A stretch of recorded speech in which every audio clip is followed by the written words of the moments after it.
Saya Muhammad Rifki dari Hukum Ekonomi Syariah kelas D semester 4 akan menjelaskan sedikit tentang rekrutmen dan seleksi. Rekrutmen adalah proses mencari atau menemukan atau mengajak suatu orang atau sejumlah orang dari luar maupun dari dalam perusahaan sebagai calon tenaga kerja dalam karakteristik tertentu seperti yang telah ditentukan dalam perencanaan sumber daya manusia.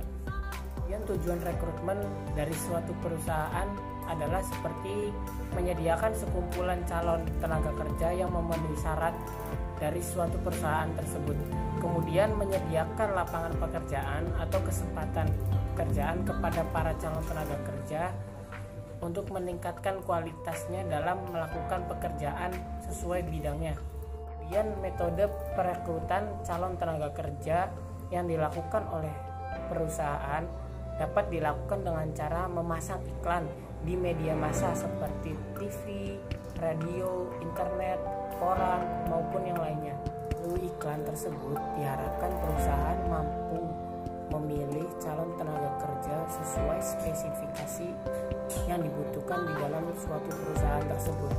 Biasanya di dalam iklan disertai dengan hal-hal yang membuat calon tenaga kerja mengikuti proses rekrutmen suatu perusahaan seperti gaji yang besar, tunjangan, kemudian masa depan yang menarik, dan sebagainya.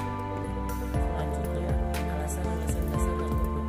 Alasan-alasan dasar rekrutmen biasanya dilakukan oleh suatu perusahaan karena di perusahaan tersebut ada lowongan atau ada alasan dasar rekrutmen yang diantaranya adalah: 1. Berdirinya perusahaan baru.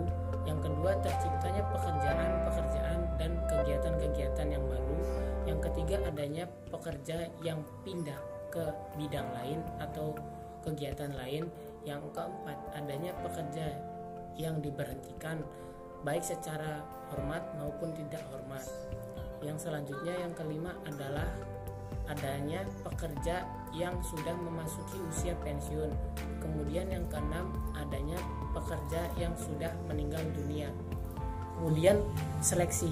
Seleksi merupakan kegiatan yang dilakukan setelah proses rekrutmen selesai dilaksanakan, yang berarti terkumpulnya sejumlah karyawan atau pelamar yang sudah memenuhi syarat untuk kemudian dipilih mana yang bisa ditetapkan di dalam suatu perusahaan tersebut. Kemudian proses seleksi biasanya meliputi yang pertama surat seleksi, surat-surat lamaran, yang kedua wawancara awal, yang ketiga ujian psikotes dan wawancara, yang keempat penilaian akhir, yang kelima pemberitahuan dan wawancara akhir, yang kelima penerimaan karyawan baru atau proses penerimaan tenaga kerja yang baru biasanya bertujuan untuk mendapatkan hal-hal sebagai berikut. Yang pertama, karyawan yang memiliki potensi, karyawan yang disiplin dan jujur, karyawan yang terampil, dinamis dan kreatif, karyawan yang loyal terhadap perusahaannya, kemudian karyawan yang dapat mudah dikembangkan di masa yang akan datang, kemudian karyawan yang mampu bekerja sama di suatu perusahaan tersebut.